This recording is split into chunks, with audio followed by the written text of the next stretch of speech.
The gavel slammed down with finality as Judge Eleanor Winters announced her decision: full custody to Mark Donovan. What she couldn't possibly know was that the disheveled man who had pushed her car out of a snowbank just hours earlier, the kind stranger who had refused payment and hurried away with only a quick smile, was the very father whose life she had just transformed. As Mark collapsed into his seat, tears streaming down his face, the weight of a 3-year custody battle finally lifted from his shoulders. 3 months earlier, Mark had been driving home through the worst blizzard Chicago had seen in decades. His 8-year-old daughter Lily was staying with his ex-wife for the weekend, possibly one of the last weekends if the custody hearing went poorly. The divorce had been bitter, with his ex-wife's wealthy family hiring the city's most aggressive attorneys. As a freelance architect struggling to maintain steady work while caring for Lily, Mark knew the odds were stacked against him despite being a devoted father. The headlights of his aging Subaru caught something unusual, a luxury sedan half buried in snow on the shoulder, hazard lights blinking weakly. Mark almost drove past, already running late to prepare case notes for his attorney, but something made him pull over. Inside the car sat a woman in her 40s, elegant even in distress, frantically trying to reach someone on her phone. "Battery's dead," she explained when he tapped on her window. "And my car won't move. I have to get to an important meeting tomorrow morning." Mark helped her out of the snowbank, offered his phone to make calls, and even drove her to the nearest hotel when no tow trucks were available. During their 20-minute drive, they spoke about everything except their names or professions. She mentioned losing her mother recently. He shared stories about raising Lily alone most weeks. "She collects rocks," he said proudly. "Has hundreds categorized by type. Wants to be a geologist." The woman smiled, mentioning she'd once dreamed of studying earth sciences before life took her in another direction. At the hotel, she tried to pay him. "Please," she insisted, "you've gone out of your way." But Mark refused. "Just help someone else sometime," he said before disappearing into the night, unaware he'd just shown kindness to the very judge who would decide his daughter's future. The custody hearing arrived with brutal swiftness. Mark sat alone at his table. His attorney had called in sick, requesting a continuance that was denied. His ex-wife's legal team consisted of 3 impeccably dressed lawyers. As Judge Winters entered the courtroom, Mark felt his heart stop. It was her, the woman from the blizzard. Would she recognize him? Should he say something?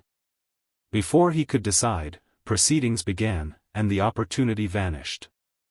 Throughout the hearing, Mark noticed the judge studying him with unusual intensity. When his ex-wife's attorneys painted him as financially unstable and therefore an unsuitable primary guardian, he saw the judge's expression shift subtly.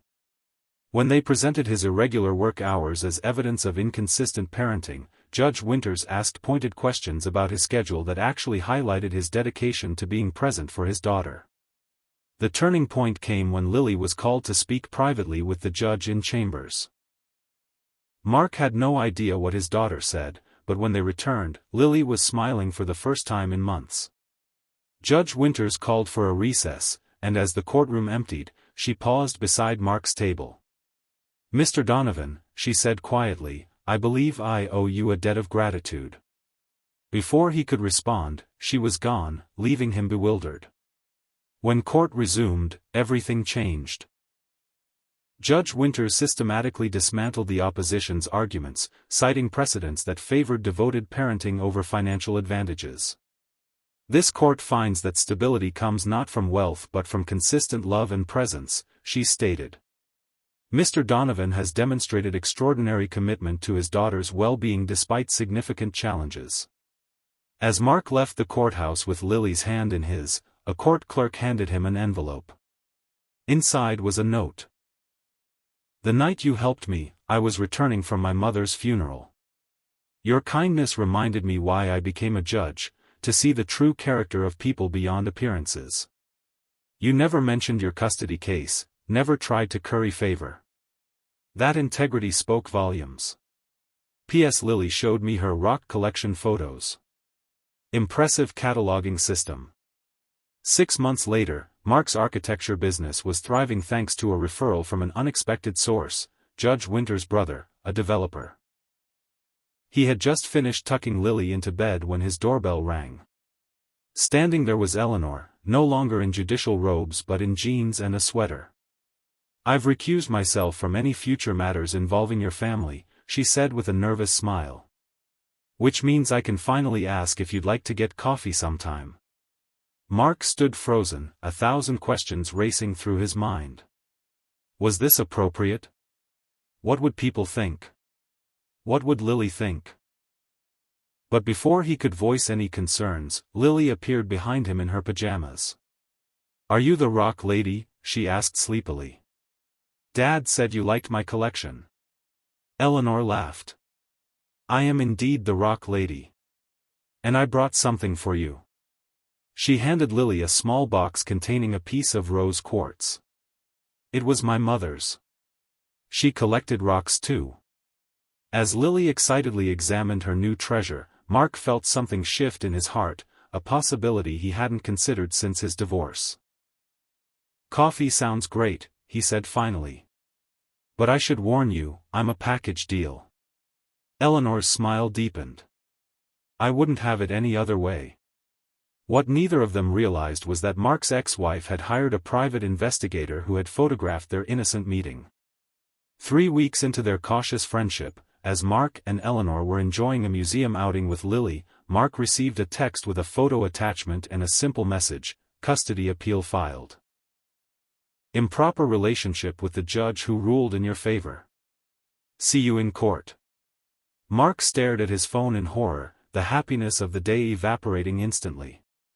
How could he explain this to Eleanor? To Lily? Everything he had fought for was suddenly at risk again. As Eleanor approached with ice cream cones for all 3 of them, her smile faded when she saw his expression. "What's wrong?" she asked. "We have a problem," Mark whispered, showing her the message. "A big one." Eleanor's judicial composure crumbled as she realized the implications. Their budding relationship, still innocent but undeniably meaningful, could not only cost Mark custody but potentially end her career. The system she had dedicated her life to was now being weaponized against them both. "I should go," she said, backing away. "I'm so sorry, Mark. I never meant to complicate your life." As she turned to leave, Lily grabbed her hand. "Are you going away because of me?" the little girl asked, her voice small and frightened. It was the same question she had asked when her mother had walked out 3 years earlier. The pain in Lily's eyes stopped Eleanor cold. In that moment, she made a decision that would change all their lives. "No, sweetheart," she said firmly. "I'm not going anywhere. We're going to fight this, the right way."